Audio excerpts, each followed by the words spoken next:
4.88 grams of vanillin and 50 grams of acetone were weighed separately.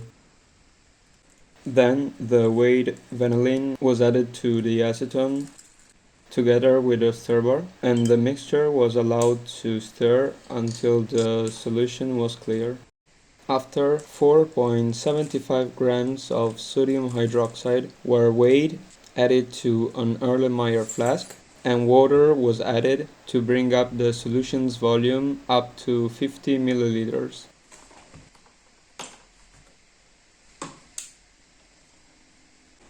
Above the Erlenmeyer flask containing the vanillin solution in acetone was placed an addition funnel. To the addition funnel was added via a funnel the sodium hydroxide solution. Then it was time to dropwise add the sodium hydroxide solution to the vanillin solution. At first, the base deprotonates vanillin, making the sodium salt of vanillin, which crashes out of solution because of the poor solubility in acetone. Then you can see the solution changing color. The solution turns yellow because of the formation of the product and byproducts. So here's the mechanism, which basically is an aldol coupling and condensation. In the first step of the reaction, vanillin's hydroxide's hydrogen gets deprotonated by the strong base, which has been dropwise added through the addition funnel.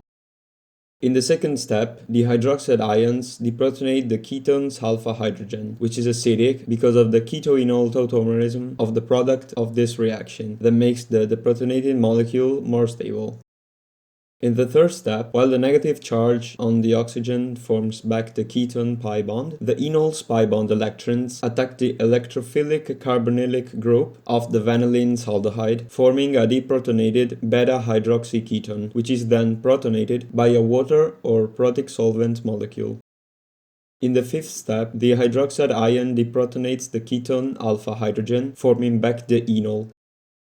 In the sixth step, I honestly am not sure if water protonates the alcohol first or if it happens all at once, but what I think happens is that the enol negative charge reconstitutes the ketone pi bond, and the enol carbon-carbon pi bond shifts from the carbonyl carbon alpha carbon to the alpha beta position, forcing the protonated hydroxyl group to leave as water, and the water molecule that protonated the alcohol remains as a hydroxide ion.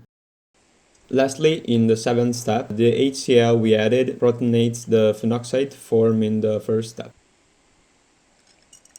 The solution is now put in the freezer to precipitate the product. Then it is filtered on a glass fritted funnel. For the recrystallization, 10 ml of isopropanol were heated up to a boil in a 50 ml beaker. The filtered dirty product was added and the mixture was stirred until all the dehydrozingerone dissolved.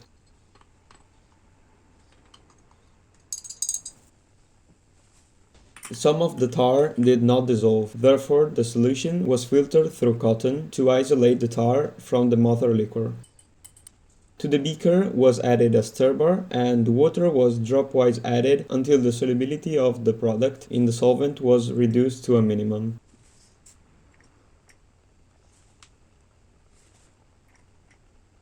The solution of dehydrozingerone in the water isopropanol system was first placed in a polystyrene container to cool down slowly, then in the freezer to terminate precipitation.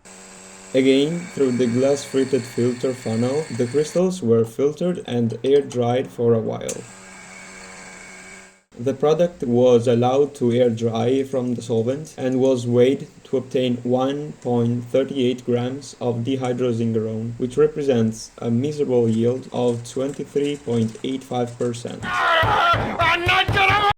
This low yield is probably caused by the large excess of acetone used to ensure the highest ratio of monocondensed vanillin in respect with the bicondensed byproduct, and possibly from the relatively high amount of recrystallization solvent used.